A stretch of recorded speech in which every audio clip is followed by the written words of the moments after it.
half of my role is in the School of Museum Studies, the largest and oldest school of curatorial training in the world. For over 50 years, people around the world have been coming to Leicester to become curators, and that's still something we're very proud of. The other half of my job is this DPVC role. So these DPVC roles, they're slightly odd, you know, in as much as, I'm sure you're aware of them around the country, they're usually quite contained personal portfolio projects. They usually relate to a meta project that's going on in the institution. They're typically time-bound, and they're usually connected to a strategic priority that the institution has. So I'm one of 3 DPVCs that were put in post a year ago. I started in January last year. So we have one on equality, diversity, and inclusion, and we have another on international research and enterprise. And that reflects 3 current cross-institution priorities that we have at Leicester, because we want to be global, connected, and fair. Leicester is taking a beginner's mindset to this. So I'm going to say a lot of things that might make you cringe and your toes curl a little bit, and it looks like I've consumed a management handbook, or I've just attended too many Gartner and Forrester expos, and probably I have. But we mean it. And I think one of the things I want to convey through the next sort of 45 minutes or so is that we're genuine about this. We're very authentic. And one of the things we're very honest about is that we think this is hard. We think this is quite difficult, this digital transformation thing. We're taking a beginner's mindset. We're learning how to do this on the job, and we're trying to be very reflective. So when we come to events like this, and the event we had this morning with JISC, it's actually to connect to a community of practice and to ask for help and to compare notes and to get advice and to just see how we're doing against other institutions, whether we're on the right track. I'm always personally slightly suspicious when somebody says, here's the playbook for doing digital change. When that consultant in the shiny suit comes into your office and says, there are 5 stages to digital transformation, and I can take you through all of them, and it'll cost this, and we have these testimonials to say that we deliver. Actually, I'm always I don't know why I did American accent. I'm always slightly concerned because it's emerging, it's a market that's very kind of volatile, it's a sector that's in flux, it's a culture that's very complex, and there are so many different kind of plastic sort of factors in all of this. I think for someone to say, this is it, this is the road, this is the roadmap, this is the template, this is the framework for doing digital change. So we're trying to work this out as we go, and I think actually universities are really appropriate places for this sort of digital change. I think a university, unlike maybe banking or the leisure industry or the industry that I know very well, which is the cultural heritage sector, I've spent 20 years studying digital change within museums and galleries and the creative industries and arts and so on. And I think universities are a really interesting, perhaps we might even say unique environment to kind of work this all through. That's because we're learning institutions, and we're institutions that research and study. So for us to take a learning mindset to building a digital transformation, for building a digital campus, is particularly resonant within a place of learning, where so many people, our students and our staff, are sensitized and ready to investigate and to discover and to figure things out. So we're using that idiom. We're being quite open and honest about that learning mindset. And when we say it, it's not just a trite management, critical business studies phrase. We generally mean, we're taking an approach that seems appropriate for a place of learning.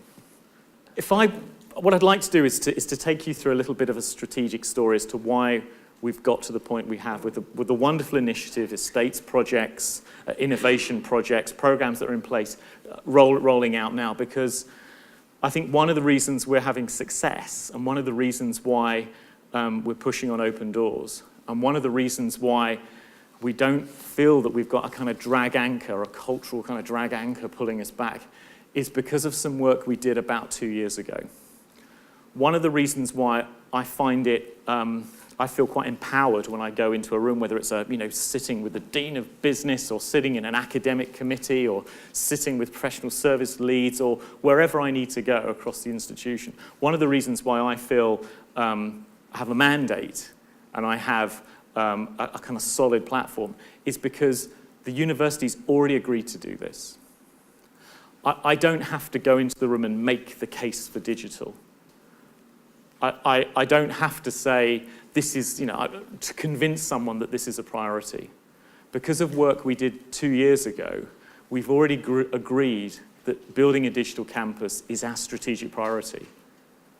And actually, the way we put that strategic priority together was through consultation and was an institution-wide collective act of strategy building and vision building.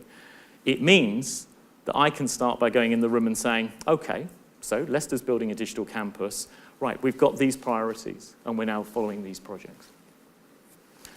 So, 2018, this document from PwC, PricewaterhouseCoopers, I think was a really helpful document for me, and also it exemplifies a whole stack of literature that we were just kind of grinding our way through in 2015, 2016. So this was a document that back then was saying, what will the digital university be like in 2018? What capabilities does your organization need to have? So it's quite fun now we're here, kind of going back to that moment. It's a bit of a Marty McFly kind of moment of, we're now at that point when was the future and so on. On the back of that moment of reflection and wide consultation that took place across the institution, we wrote our digital strategy. It's significant because we didn't have a digital strategy before. I don't know how many people in the room there whose organizations have a digital strategy. Well, many of us are writing them, and maybe you're on your second or third digital strategy. For us, it was our first. We hadn't written one before. We had an IT strategy, which was very clear on digital infrastructure and hardware and software, and was very clear on the technologies, the cables and codes, the projects and protocols that needed to be in place as part of an IT infrastructure. But what we didn't have was a digital strategy. And a digital strategy is not an IT strategy. A digital strategy is much wider. It's about, yes, it's about systems, and yes, it's about data, but it's also about objects, it's about things, it's about the environment, and it's about people as well. It's about that kind of softer cultural side of things, as well as that harder technological operational side. We also had digital in the conversation from the very first point that we came up with our strategic plan. So the university's strategic plan sits at the very top of our family tree of documents. Who knew this conversation was going to be as exciting as me describing strategic documents to you? So just enjoy it. So at the top of our strategic structure is the thing called the strategic plan, and that's the document we say, this is our vision, this is our mission. Underneath that sit two really important discovery strategies, our research strategy and our technology strategy. And then underneath that sit a whole family of enabling strategies. One's the people strategy, one is finance, one is estates, one is international, and one of them is digital. So the strategy that I look after, and that I helped wrote, is an enabling strategy. And that's the document that expresses what Leicester wants to be, and what do we mean by the digital campus. And the key thing is, a really important thing that I keep, I always stress when I'm with colleagues, is that this document doesn't stand alone. It's not, we're doing digital because it's cool. We're doing digital because it gives our vice-chancellors something shiny to show other vice-chancellors. We're doing digital because it's a great way of enticing people to come on open days. We're doing digital because it feels modern. We're doing digital because it just seems the thing we ought to do. We're not doing digital for its own sake. We're following a digital strategy because those are the infrastructure, cultural elements, the business processes that need to be in place to deliver that teaching strategy and the research strategy. Everything that's in my digital strategy has a wire that goes up to a line within either the research strategy or the teaching strategy. And those research and teaching strategies have wires that go up to that strategic plan. So the moment, within the digital strategy and the programs and the projects I'm about to share with you, I can have one element within one project that sits within one of our programs, that sits within our digital strategy, that sits within, say, the teaching strategy, which sits within the strategic plan. That's very powerful when you're sitting with colleagues and explaining, why are we doing this thing with Top Hat? Why have we decided to put in place these innovation partnerships? What are digital advocates? Why have we put this big, wonderful, media-rich room in our library? Why are we doing that? Well, I can show that golden thread that runs all the way through, right up to that final statement, that mission statement of the institution. As a technique, as a rhetorical technique, but as a building block in a conversation, as a compelling piece of evidence, particularly in an academic environment where some of our colleagues are really keen to see that evidence, that's very important for me. That's non-trivial, being able to do that. Two other quick things about the context of this story over the last 2 years. One is that, and this is what may make us a bit different, and so not a fair comparison to where your institution is, because maybe there's a couple of things that we've had on our side that have made it a bit easier for me, if I was really honest, and I'm going to be very honest over the next hour. One is we had a new Vice-Chancellor joined us, Paul Boyle, who was the director of ESRCs and amazingly connected across Europe in science networks and so on. So we got a brand new Vice-Chancellor. Our previous Vice-Chancellor, Bob Burgess, Sir Bob, had been with us for 15 years. So that's a long time. I mean, probably that moment of Vice-Chancellors being in post for 15 years, that moment's gone. In a kind of Arsene Wenger type way, we won't have someone in post for that long, 3 seasons and you're moving on now probably. So a new Vice-Chancellor came in. I've just compared Bob Burgess to Arsene Wenger. I'm just kind of processing that stuff. New Vice-Chancellor comes in, changes the university leadership team. So no longer all men. So a brilliantly diverse, in lots of ways, leadership team. Ranmore, the consultants, came in and structured a conversation for a year. A dozen task and finish groups thinking about different aspects of who we want to be, what sort of institution do we want to be. A diagonal line across the institution, different levels, different types of units across the institution were involved. And people were able to put up their hand and say, I'd like to participate. And over a year, those principles and values were put together, and it was brilliant, it was honest, it was real. It sounds, again, like a kind of superficial consultation process. I was in it. I was actually part of 3 of those task and finish groups before I had this role, and you can take my word for it that they were authentic and they were genuine. And people were able to challenge, everyone across the institution was able to challenge what sort of organisation we were going to be. Digital was one of those. The other thing, so as well as us having that reset moment, which meant digital was there from the beginning, and I think gives us that culture of people being ready for change. They know something new is coming, so I can kind of ride that wave a little bit, which is helpful. If I didn't have that big organisational change happening at the same time, it would be harder. And I don't know if I could do it. Maybe I don't have the skill sets, and I'm not the right person to lead digital change in that sort of moment when I don't have that same mandate. The other spectacular thing that's just so wonderful about Leicester, and I'm sure Chris, you're as moved about as I am about this, is that we're 100 years old this year. So what I have on my side is an institution that's having a moment of repose and reflection about how it wants to be in its 2nd century. And again, that allows me to frame certain conversations and say, this is meaningful.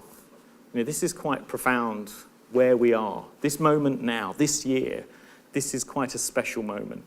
And that's a different context for a conversation. Leicester was established in 1918 as the city's memorial to the fallen in the Great War. What an incredible thing to do. We have a Lutyens' amazing war memorial on Victoria Park, and there are many other things that cities did across the country at the end of the First World War to mark that extraordinary loss of a generation. What the people of Leicester did was establish a university, which I think is a remarkable thing. So it was so that they may have life. That's our Latin motto. So it's there. You walk, as you go in a university building, it's there on the carpet, you walk past it, and you're reminded that you've got a kind of responsibility working in our university. So just as those incredible people in the city in 1918 said, let's make a place of learning, let's do something extraordinary, let's Create a place where for generations in the future, people will go off and change the world and we'll help shape people's lives. We've got that moment again now. So we have an opportunity to decide what extraordinary landmark transformation project can we put in place to mark our second century. I get quite moved kind of telling people about that, and it means a lot to me. And it means that this isn't just any digital project. This is about a legacy. This is our watch. How many thousand students have gone through our university and your university? How many colleagues, generations of academics and professional service colleagues have gone through our university? And now it's our turn. And in this job I've got now, it's my turn. So, I want to do it right. So the digital strategy is in the midst of that change in leadership, change in strategic direction of the institution, and this quite poignant and profound moment of institutional reflection as it remembers what it was, why it's here, and what we want to be next. Of course, before digital strategies were written and before DPVC's digital were conceived with their extraordinary names and titles, I was saying to someone this morning, I've got 3 kids, 3 boys, when I went back, super proud. Daddy's got a great job, applied for a job at work, got this, really nice title, told my kids that I was a deputy pro-vice chancellor, and they just said, that doesn't sound very important. That's sort of, vice. And it is, it's a bit of an odd title. But before that position was put in place, we'd already been doing great work. So our director of IT had been leading for 2-3 years before great projects around Wi-Fi. So that the Wi-Fi boost that we've had on site, it's the oxygen for the campus. It's the first thing people ask for and want, and to make sure that it's stable and it's always there and it's seamless and it just works. If that doesn't work, then everything else stumbles. So ITS, IT services, had already put a lot of work into making sure that Wi-Fi was the best it could be. We also had an attendance management system that went in. I'm sure many of you have them as well. So, yes, it was triggered by UK border control and those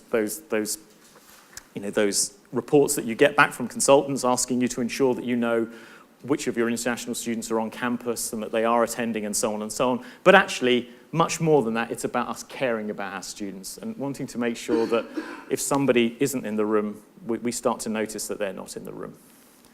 So it's coming from a supportive place. So that system, and what was great about the attendance management system is that the IT services wrote the code. It's the first time we'd written a piece of code. There's two great pieces of code we've written recently, and that's been one of them. So to get the timetabling system, talking to the student record system, and talking to the hardware in the rooms, that required a new bit of middleware to be written. And IT services developed that capability. So that was quite significant. That was a kind of moment of confidence for IT services as well. Lecture capture, we use Panopto, and our version is called Reflect.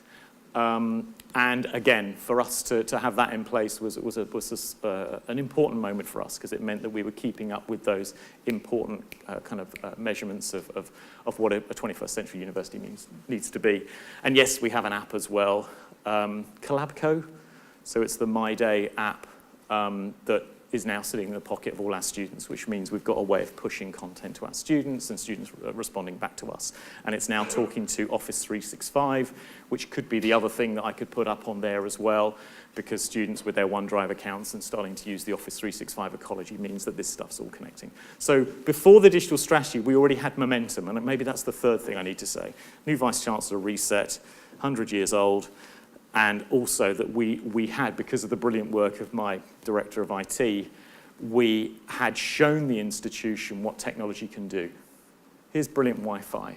Here's a fantastic way of supporting our students. Here's a great way of now capturing extraordinary learning content and being able to repurpose it in lots of different ways to support students. And here's a new channel now, a new platform for us to have a relationship with our students. So that was real. That was a tangible thing, not just an abstract aspiration in a strategic document. This is the metaphor that we came up with, the idea of a digital campus. It was a visual trope that captures that we have so many different projects that make up the work around our digital strategy, grouped around these 6 priority areas, things like improving decision making and developing the skills and capabilities of our staff. We wanted to come up with something that made people lean in. We wanted to come up with something that was quite memorable, but also something that explained the complexity of projects cut through by systems and data and objects and people. And also explaining that this body of work would evolve. So the red buildings are mature projects, the pink ones are the ones that are growing, and the white ones are new projects, and actually more buildings will come. So we update that model. So as that visual digital campus starts to grow, it becomes an analog. Is that the right word? An analog of the work that we're doing around digital. It's not accidental that it looks quite cool. We needed to do something that the leadership team would remember. We needed to do something that would turn heads. But we also wanted a simple, in a way, a brand is the best way to put it. Something that very quickly helped colleagues to see that we were doing whole institution transformation of systems and data and objects and people across 6 priority areas in line with our digital strategy, and that this was going to be a complex piece of work. I need to take everybody in the institution along with me, so I need a thing, I need a hook. And it was the digital campus. So when we talk about building the digital campus, we don't mean simply, even though it's an incredibly important part of it, we don't just mean it's about getting the cabling in and the infrastructure in and the Wi-Fi in and getting that education technology into classrooms and. It's not just that. It's seeing Leicester as a digital platform. It's seeing a university as a digital platform. And it's building that platform for the institution. So in business terms, we're building the platform. But we're a university, so we won't say platform, let's say campus, because that's something that's special about universities. So we come back to that, and now colleagues recognize not just the name digital campus, but that image as well. And we say it again and again and again. It's a galvanizing trope, it's a galvanizing kind of idea, and in kind of public relations marketing terms, it's just using that term again and again. And it means that everything we do, from from the Wi-Fi and the mobile app through to what we're doing with the digital learning environment with Blackboard and Top Hat and SITS, all the way through to what we're building in SharePoint and Teams in the digital research environment, right through to our innovation partnerships and our digital advocates and our digital literacy framework, and all of these things, we brand everything digital campus. So when our internal communications team, who are working really closely with us, whenever they talk about any of those projects, that first line is, as part of the digital campus. And that's not just superficial presentation. That's not just kind of putting a bit of a gloss that kind of makes it all look like it's the same thing and hopefully nobody will notice as we shove it in. It's meaningful, because you know from what I said before that all those projects wire in, but we're just reminding everyone of that. So there are 3 programs that we have up and running. We have a digital skills and capabilities program, a digital learning environment program, and a digital research environment program. These are the 3 big bodies of work. The first 2 have had a lot of investment this year, and the last had investment to run 3 pilots, and it's the last, that digital research environment, is the one that I want to kind of slip up through the gears in year 2 of the digital campus. Our priority, though, was to run a digital skills and capabilities program. And that was very intentional, and we wanted to say something quite symbolic by saying to the institution, this begins with skills.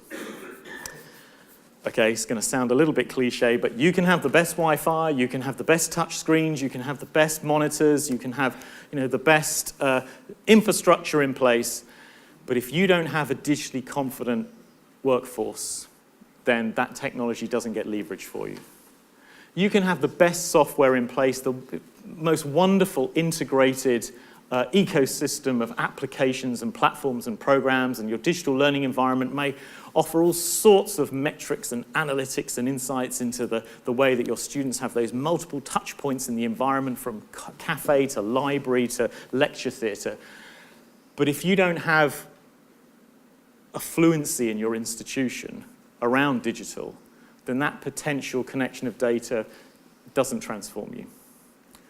So our first job was to excite and support our staff around their own personal digital skills and capabilities. And that is the bedrock. It's the system of record right the way through this. It's the core piece of work that we'll just keep coming back to. By the way, that something I learned, and I'm a bit anxious about saying this because there's probably some very, very wise people in this room who probably know that this has been around for 30 years, but that idea of pace layering was really helpful for me. So that's something that I went off and learnt about and got coached in, and sort of so I could understand what it meant. And actually, it's a great way of prioritizing and being able to explain that those different projects we're doing are going at different speeds, represent a different level of risk, and may require different levels of investment. So that idea that at the systems of record level, and those of you that know this, just indulge me. The systems of, I say it out loud also because it helps me remind myself how it works. The systems of record level is about business critical systems. So this is about core funding. This is stuff that, and you usually know the options you have. This is your SAP and your SITs and your student record system and so on. So those fundamental systems of record. The next level up, you have your systems of differentiation. So these are the things that you might have in your organization that make you quite distinctive or a new thing for you. So for us, you could say that in our year one systems of differentiation, lecture capture was in there. But over the years, that will drop down and become an absolute normative system of record within our institution. But at the moment, it's still something new. The app is still something new. Many of the things that we've built in the last year are things that we think are quite distinctive for us as an institution, how we're using them. They differentiate us. There's a slightly higher risk because we're sort of learning how to use them. The investment is varied.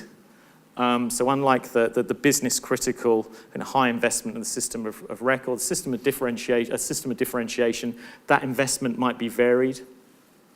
But it's what you're doing. It's what you're doing that's new. Then you have a system of innovation at the top, and that's much more experimental and inventive and higher risk, and funding might be quite small up there, and the risk might be high. But that's where exciting kind of change can happen, and exciting disruption can happen at that level. So I make sure that I know all those projects that we're running, and there's about 10 big projects we're running, I know where they fit on those different levels. And it's helpful for me when I'm sitting in front of the leadership team that I can very quickly give them a sense that, yeah, this is an innovation area. This is in our systems of innovation. This is high risk, but I'm asking for a small amount of money. The return will be in the excitement we build or the disruption we create or genuinely knowing something new. Or if I want to explain something that's business critical, I can identify those. I say all of that because skills and capabilities for me is at that systems of record level. It's really important that my leadership team don't just think that that's kind of a nice inventive thing we're playing with. We're playing with language around skills and capabilities, or it's something that's a bit novel for Leicester. No, this has to be conveyed that this is a core area. Our digital literacy framework was the first bit of work we did. If you're a student or a member of staff, there's about 6 different places you could go to get digital skills and training. You could go to IT services, who will tell you how to use Excel and how to send an email. You could go to the library and learn all about data searching and using our system. If you're a PGR, you could go to the doctoral college and learn how digital skills can help you in your scholarship. If you're a student, you could go to a career development service, and digital skills can help you in your studies, in your well-being, but also preparing yourself for the workplace. If you're a member of staff, you could go to organisational development in human resources and upskill there. Or if you're a teacher or a student, you could go to our Leicester Learning Institute, which is our academic practice unit, partly, and that's where you can learn digital skills for teaching or to study. Those organisations didn't talk to each other. about the digital skills they were offering. So the first thing we did is we brought them together, and they now work together as a steering group around digital skills and capabilities. Second thing we did is that we agreed a set of principles about what did we mean by digital skills and digital literacy. And what we didn't do, which is what an academic might have wanted to do, was to go off and discuss what is digital, what is literacy, what is a framework, and have an existential conversation for a year about why do we need a digital literacy framework. First thing we did was pick up the phone to JISC and say, help us. And they're amazing, because people like Helen Beetham and the team, the digital capabilities team at JISC, and I'm sure your organizations are already doing it. They've developed a digital capabilities framework for universities that's built on, well, in Helen's case, a decade and more of scholarship around understanding what digital skills are and understanding how that makes sense in a university setting. So we stood on their shoulders and we use their framework. And their framework's brilliant because they ask you to localize it and to situate it within your own needs and change the terms, change the graphic, apportion it accordingly to your needs, where you are in your journey, and what will play and land best in your organization. So we did that.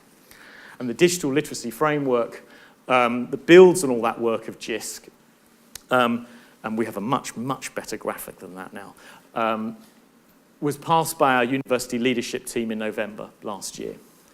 I didn't have to take it to the university leadership team, but I wanted them to sign it off. I wanted them to know about it, and I needed their endorsement. So now every time I show that literacy framework or talk about how our digital skills are supported by a literacy framework, I will talk about the literacy framework that was signed off by the leadership team last year. That literacy framework gives us a consistent language. It gives us a shared set of principles as an organization. The other thing it does, which is quite subtle, is it gives us a more sophisticated typology, if I could sound slightly pretentious for a moment. It gives us, it's the language of a more digitally mature organization. So having all of that vocabulary, having that nomenclature, which is very kind of subtly differentiating, allows us to have a more precise conversation and a more sophisticated conversation about what digital is and digital skills are, rather than just saying IT skills. And that's important. So we're readying ourselves for that more digitally mature future. Digital innovation partnerships are a way of getting fast results, but also bringing students into the field and into the fold. The innovation partnerships are a reverse mentoring model where a student, digital associate, they become a digital associate of the university. It goes on their HERE record, they get an open badge, and they get a financial award at the end of the project as well, a couple of £100. They work with a member of staff. So student in geography says, why aren't more members of staff marking digitally? They work with a member of staff, they identify a 1, 2, 3, 4-month project where they will make some sort of change happen around learning technology in their department. They're supported by a digital advocate. We have a network of about 30 digital advocates that we're building across the institution who are my change agents. And then what they do is they deliver that micro change. So for me, what's brilliant is that I've got 23 of these finishing now, and they've all happened in the last 6 months. The whole project costs £15,000. And a lot of that's on the video, and we've got T-shirts. It's just about being a kind of digital Jedi, and it's fantastic. We checked out, you can say Jedi and not get into trouble around trademark with Lucasfilms. So it's a religion apparently. So with the digital innovation partnerships, we were able to create these across the institution, which is about setting lots of fires across and giving individuals in their own community, in their own departments, tangible examples of how digital can help them. And what it also gives me is a whole catalogue now of brilliant examples straight away of how digital is going to help the university. So these digital innovation partnerships, wonderful things, using Google Cardboard in law. They did a brilliant thing where it's as if you're in the consultation room with the patient as a GP, and you're able to kind of immerse yourself with 360 film. The students, they just did it. It's the sort of thing that would have taken a university. Can you imagine? We would like to do a three-dimensional, 360 film, immersive Google Cardboard simulation for first-year medical students, and how much we would tie ourselves in knots. These students, they just did it, and it's brilliant, and it works. So there's a number of these projects that are happening across the organisation, from law to engineering, in operating practice, in biological sciences, and it creates excitement. And we're having a festival next month where we're going to be celebrating all of this work. But I've also got, a whole network now of digital innovators. Those members of staff, it's helpful for their HEA applications, for being fellow, senior fellow, or principal fellow. If they're going for promotion, they've now got a really lovely example of a change project that they were an innovator within. We're going to do it again because it's fun, it's exciting, it gets stuff done, and it doesn't cost a lot of money. We've embedded digital skills and capabilities within our leadership program. So there's a number of different leadership programs that we run. I'm sure your organizations are the same. We have a leadership program for our grades 9 and 10, a leading excellence program. Then we have another set of programs for our grade 7s and 8s, which is our future leaders programs, and then a vital program. Vital is an acronym for our values as an institution for grade 6s. And what we've done is, again, rather than trying to work with 3,000 members of staff, why not go to that place where those members of staff receive their training and embed digital there so that then they go off and take that digital thinking with them. So, we think about digital change now. We talk about what digital transformation is, and with some of those future leaders, we say, how do you how do you strategize digitally? How do you operationalize the digital strategy? What is the digital strategy? What's your part going to be within it? And so on and so on. So this is an example of digital campus that, isn't about buying technology necessarily and working with cables and code. This is about us taking the organization on that cultural journey. And yes, I did say journey just then. And giving them that readiness so that they can feel confident with the change that we're about to take, follow through with them. We needed something physical as well. So I don't know if any of you have been to Leicester since January, but a room that Chris was absolutely instrumental in designing and ensuring that it works and it functions.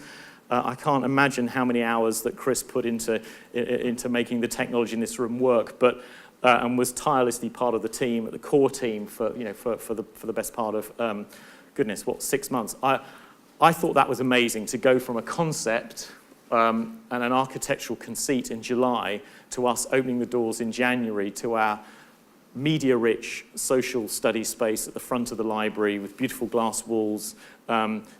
Digital screens for students to just plug in their own devices, 100-point, 80-inch interactive table, I'm sure you've all got one, and 6-foot-high interactive digital wall that you can just plug your own device in, plug in your iPad, plug in your laptop, and start taking ownership. A room not full of PCs, a room full of cables and dongles and beautiful display technology for you to bring your own device. To go from that conceit, a bring your own device, student staff, collaborative, showcase, study environment, digitally media rich, open as long as the library's open, which for most of the year is 24/7, where we step back and let go and say, show us how to use this room. To go from that in 6 months, I thought that was brilliant. As someone who's been at the university for 20 years, to see something like that happen. What I loved about the library staff is they said, that was too slow. We need to be quicker. And that's starting to give me a sense of the kind of appetite for agility and responsiveness around digital in the institution. We have a physical place then. So the digital campus now has a room that's a physical manifestation of all that the digital campus stands for. That digital confidence, that digital fluency, that beginner's mindset. And it's right at the front of our beautiful, beautiful award-winning David Wilson Library. It's on the main square of the university. 1,000 people walking past it every day into the library. And it's a new, exciting threshold. And we want to tell discovery stories in that space. There's Ruth Young, an archaeologist, in the next few weeks is going to be learning how to use her handheld 360 scanner in the room, and people will see her using it in the room as they just rock up. She's then going to take it off to the Middle East and do one of her excavations and scanning at the cave or the temple where she's working, send that data back, and we're going to package that up as a lovely film and media interactive on the wall, and that will be Ruth's story. Ruth, an amazing academic archaeologist at our institution, picked up a new piece of technology in this room. She learned how to use it in this room. She took it into the field, and she discovered something that will change her subject. What's your discovery story going to be? What are you going to pick up in here? The Digital Learning Environment Programme is the one that's probably drawing most of my time and probably most of my resource. It's about us changing our relationship to the learning environment for our students, and it's about fixing things. If I was incredibly honest, it's about fixing things we should have fixed years ago. And in some respects, it might be about catching up to where many of you already are, but we think in some respects it's giving us a big stride forward as well. I was told when I had to brief the university leadership team on what the premise of the digital learning environment would be and what my one side of A4 pitch to get the money would be. And I was told to go in the room with one idea. So I went in with 3 words. So my presentation was 3 words. It was this idea of disaggregating, integrating, and enriching. That was just to show off that. Let me explain what each of those mean. Disaggregating. At the moment, we use Blackboard for our VLE, our core VLE. And as you know, there are a number of kind of elements that make up the key capabilities of a VLE, about the portal that allows people to get in and how they authenticate, the core social learning environment, where you put your stuff, how you assess, and the metrics and analytics around it. We've been asking Blackboard as a piece of software to do all of those things. And to be honest, we've been paying for it, and I don't need to tell you how much that is when you pay for it over 15 years, and we have a hosting solution as well, so that is a lot of money. It's the most expensive piece of software annually that we pay for in the institution. And I think we took it out the box 15 years ago, and we plugged it in. We haven't done a lot with it since. So this year, we've unboxed it, and we've started to understand the different capabilities within Blackboard, and we've given ourselves permission to say we might have different solutions to deliver some of those other capabilities. So that is our new digital learning environment. It's actually seeing it as a disaggregated environment made up of lots and lots of different things. Those different things could include things such as Reflect, our lecture capture system, Turnitin, ethics approval system, and right the way through to, who knows what else we might decide to build in there. So that the idiom of the learning environment has changed. It was a synonym for Blackboard. If we said the VLE, people just thought, well, it's Blackboard. We're trying to break that misapprehension now and say Blackboard is one tool we're using within an ecosystem of lots and lots of different types of tools, platforms, and pieces of software. And that is our digital learning environment. And Blackboard is just a small part of it. So we've disaggregated, and now what we need to do is we need to integrate it, because this is always very embarrassing when I have to say this in front of a group full of people who've probably in institutions that have been doing this for years, but our Blackboard system didn't talk to our student record system. That was a gasp. So we didn't have our student record system talking to Blackboard, so there were so many manual processes, and we fixed it this year. So we've now got a big fat pipe that flows data, and for this summer, all year 1 and year 2 undergraduate programs, which is over 3,000 modules, will be automatically generated by SITS and automatically populated by our student record system as well. And that was a set of manual processes that took place. Okay, for your institution, you may have been doing that for 10 years, but for us, that's a big step forward.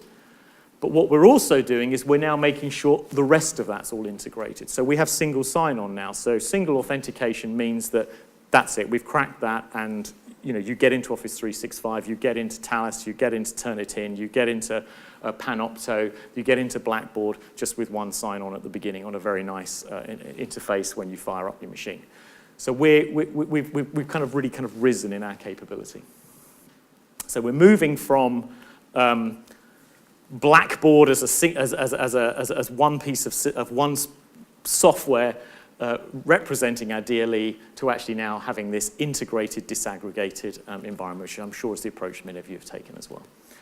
To do that costs money. To do that means I need to get my registry and my quality office and my IT services and my Leicester Learning Institute all working together and consulting with a community of students and staff. So it's been a really challenging project, and that isn't a euphemism for, it's been a nightmare. It has just been a challenge, but we're delivering it this summer, which is exciting.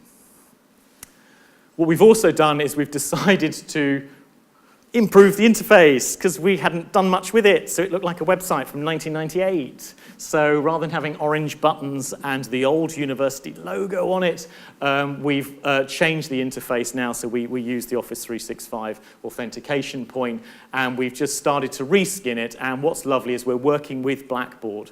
So because Blackboard know that we have a decision point coming up, because our license finishes this summer and we are enriching Blackboard as much as we can.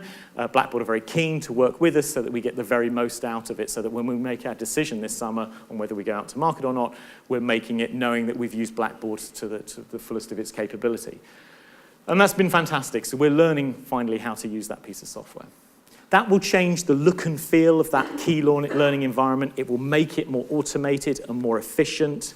It will enliven it with new capabilities. Oh, by the way, I'm sharing this just to give you a sense of the timeline that we're on. We did a lot of analysis of the different learning environments that were out there, and we were ready to go out to market last year, but the leadership team pushed back and said, are we sure that we're making the most of Blackboard? So that's what this year of, once we got the money, that's what this year of enrichment is all about. Taking it and pushing it as far as we can to make sure that we're making an informed decision about whether it works for us. Finally, and this is much briefer, so I'll stop in the next sort of 5 minutes.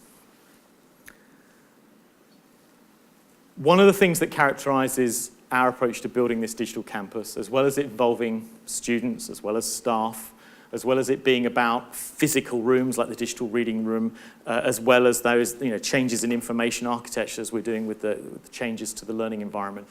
The other thing that's characteristic of our approach is that we're thinking about research as well as teaching. So there's many universities have engaged with many of those things on the list, but I think there's much fewer who engage with both research and learning at the same time, as well as some of those infrastructural things and cultural things that I've described. So we've decided, maybe because of those three things I told you about before, because of that strategic moment, because of that cultural moment, that 100-year moment, and because of that mandate we've got now around digital, that we're going to do it all. And we're doing it all at the same time. I've been at the institution quite a while, so I know how change happens, and I've got a good sense of when there's an opportunity. And I was struck how a year and a half, 2 years ago, there was just this alignment of the planets. And I felt I had a kind of once-in-a-generation opportunity to get this done. And I know that sounds terribly grandiose and heroic, but I mean it. We've got a leadership team that are saying, do it, and are pushing me. Not a leadership team that are leaning back and saying, really, convince me. They're saying, make it happen. They're giving me money to do it. So I had a generous investment this time last year to get on with this. And I've got that strategic mandate. I'm still able to use that decision we made a couple of years ago that this is what Leicester wants to be.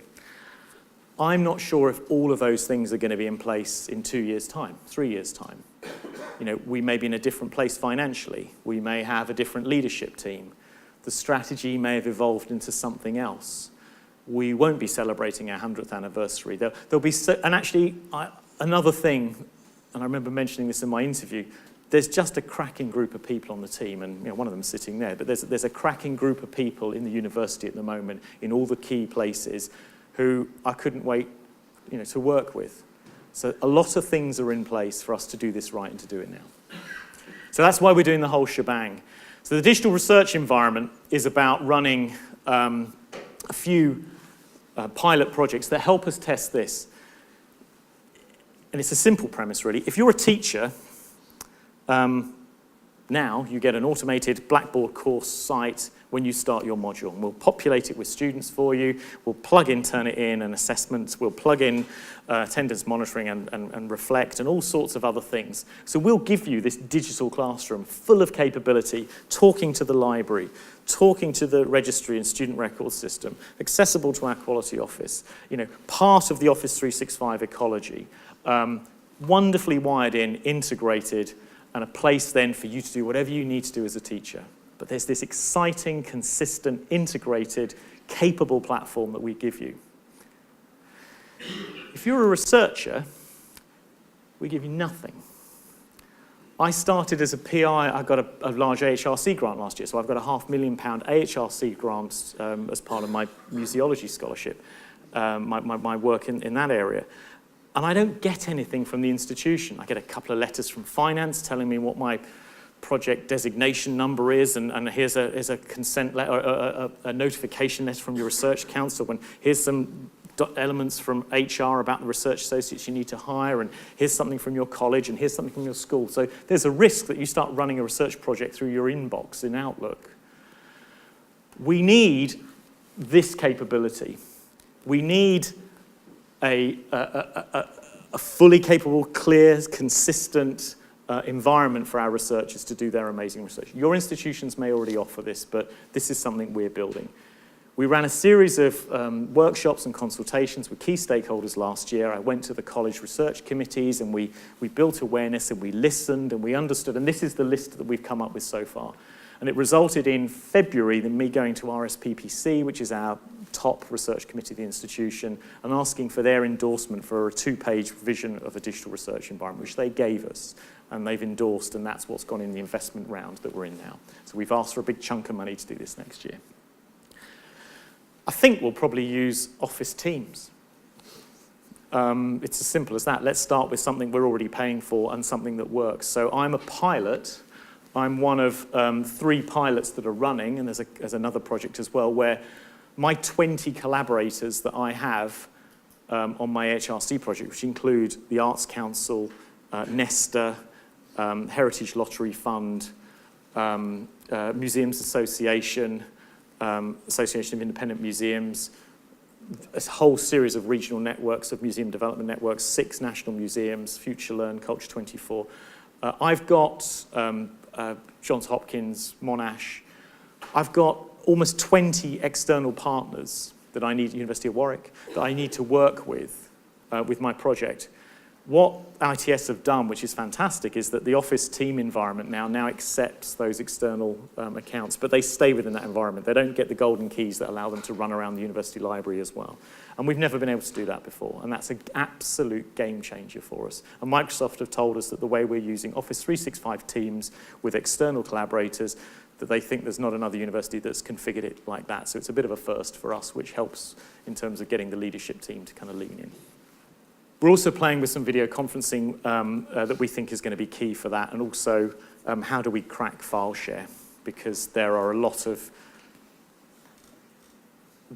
a lot of members of our university who we know are using other systems for file share, and we need to kind of bring that in for obvious reasons. So, 3 big programs that are helping us to build our digital campus. And just as a final comment, once you've clarified your vision, and then once you've formulated your program into projects, and once you've mobilized your organization by winning hearts and minds, and putting in place those tactical projects that help you excite your organization, then you need to sustain it. And you need to know whether you're delivering on what you're intending to deliver. But you also need to keep that energy going within your organization. So there's 2 things that we've done recently. One is, we're very proud that we were cited as on the EdTech 50. So the Education Foundation, supported by the Department of Education, identifies 50 people and projects that are the most influential within the education and technology sectors. And we were on that list.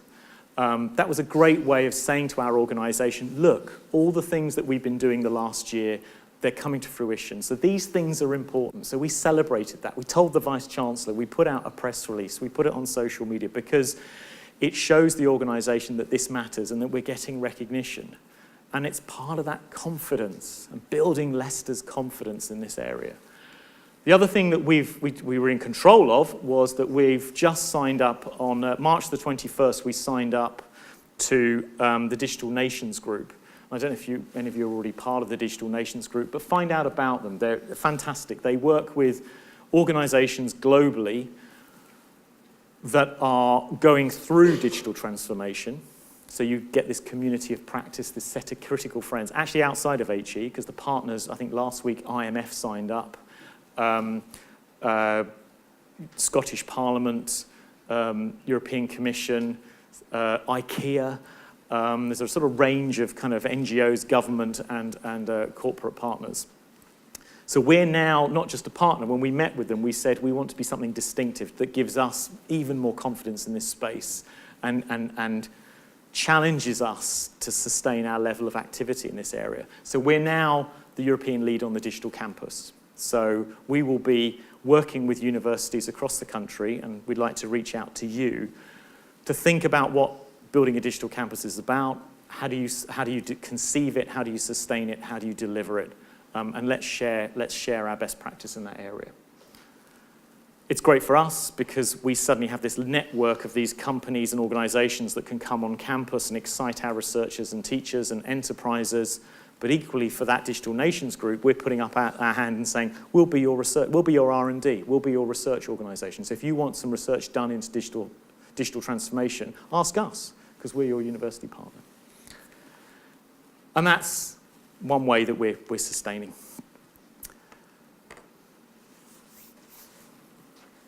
I was going to give you a final strap line, okay. But this is the equivalent of a stripy pole pulling me off the stage.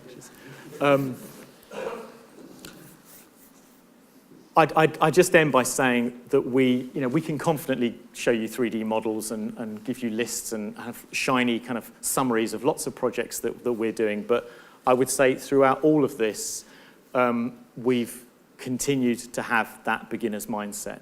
We've continued to have a kind of humility and authenticity about what we're doing, because this is really hard. This is really difficult, and there isn't a playbook that says this is how you do it. And every institution does it in a different way. So we're still learning, and thanks for inviting us today, because we want to continue to learn from you. Thank you very much. So my question is, I understand your feeling that you were in a unique position temporarily from all of these things happening. And I am struggling against the things that I don't have that were given to you.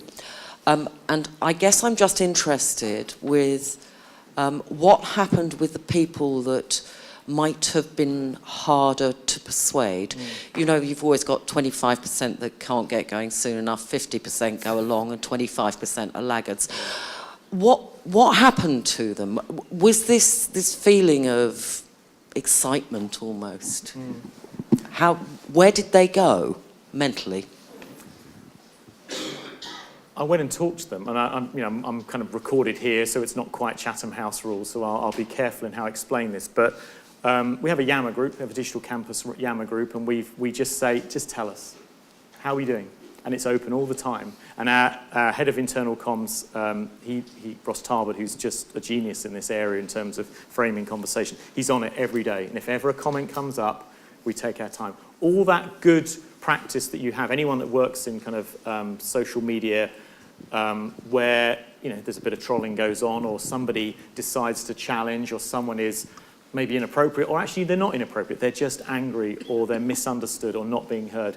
You do all the things that you do. You listen, you respect, you show absolute empathy, and you try and understand. I think the analogy I've used before is, I think it's a bit like teaching. If you've got a classroom full of people and there's someone who doesn't want to engage, or there's someone who resists, or there's someone who disrupts, do those things that a good teacher does, which is to realise that the reason why that person is disrupting the classroom, the reason why that person is challenging you, maybe because, well, it may be because there's other things. that's affecting that individual. It's actually, if you see the world from their perspective, where their department's getting smaller, they've been asked to go to a teaching role, and something else and something else and something else, you start to see things differently. The other thing is he might be right. So having that beginner's mindset and that humility that says, actually, you're right, we won't do that. We'll respect your experience as someone who's been in this institution a long time. I've been, some of the most challenging personalities in the institution are the people I've been going to and sitting down for an hour, on one occasion 2 hours, and just sitting in their office. You know, I've had people who've just needed to vent, and I'm sure you know who they are. You know, I was shocked at some of the comments that sometimes come into our ITS help desk, and how, you know, sometimes colleagues feel they can, you know, communicate their frustration. And I wanted to kind of take that on, so I went to see that professor of whatever and sat down and said, we need to talk this through, because the organisation's going here. You know, this is where we're going, and there's a good reason we're going there, and this is how we're going to get there. So I need your expertise to help me get there. And actually those sorts of individuals I keep close, and I bring them in. And I say, okay, you're not happy with that. Help me figure out how we're going to do that. Thank you. They haven't gone away, they're there, and it's important that we recognise they're there and we listen to them. And you know what? Be big enough to learn from those people as well, because they may be right.